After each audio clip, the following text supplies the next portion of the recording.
Apa yang kita bisa katakan di tengah-tengah masalah dunia seperti ini, di mana semua orang dalam kebingungan, stres, panik, ketakutan, dan tidak tahu apa yang akan terjadi? Saya dengar sangat jelas dari Tuhan, Dia bicara kepada saya seperti ini.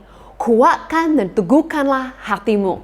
Saat saya dengar kalimat itu, saya tahu itu dari kisah Yosua, di mana Tuhan berfirman kepada dia, bukan saja sekali, tapi 3 kali berulang-ulang mengatakan hal yang sama. Tapi saat saya baca dalam firman, bukan saja sampai seperti itu, tapi Tuhan katakan seperti ini. Kuatkan dan teguhkanlah hatimu, sebab engkau yang akan memimpin bangsa ini memiliki negeri yang kujanjikan dengan bersumpah kepada nenek moyang mereka untuk diberikan kepada mereka. Nah, Tuhan katakan ini, kuatkan dan teguhkanlah hatimu, sebab atau oleh karena. Nah, Tuhan katakan ini, kuatkan dan teguhkan hatimu, jadilah kuat, jadilah teguh, jadilah berani.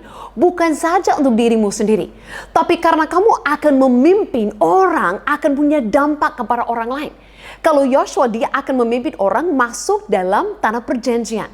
Nah, saya merasa seperti ini untuk kita hari ini. Kenapa kita mau menjadi orang yang kuat, yang teguh, yang yakin akan pertolongan Tuhan? Bukan saja itu baik untuk diri kita, tapi karena kita punya dampak bagi banyak orang lain. Sadar atau tidak sadar, merasa atau tidak merasa, mau atau tidak mau, kita semua adalah seorang pemimpin. Kenapa? Karena apapun yang kita lakukan, orang lain akan mengikuti kita. Seperti anak kita, generasi ke depan, mereka pasti akan melihat bagaimana kita respon kepada krisis masalah ini. Bagaimana kita respon kepada apa yang terjadi di dunia, COVID ini. Dan mereka akan mengikuti teladan kita. Kenapa kita punya masalah seperti yang lucu-lucu seperti masalah orang beli terlalu banyak tisu toilet dan yang lain-lain, hal yang tidak masuk akal. Karena satu orang melakukannya, yang lain semua mengikuti. Akhirnya banyak orang yang melakukannya. Nah, sesuatu yang tidak bisa menolong, tidak bisa lindungi, tidak bisa dimakan, kok itu jadi masalahnya.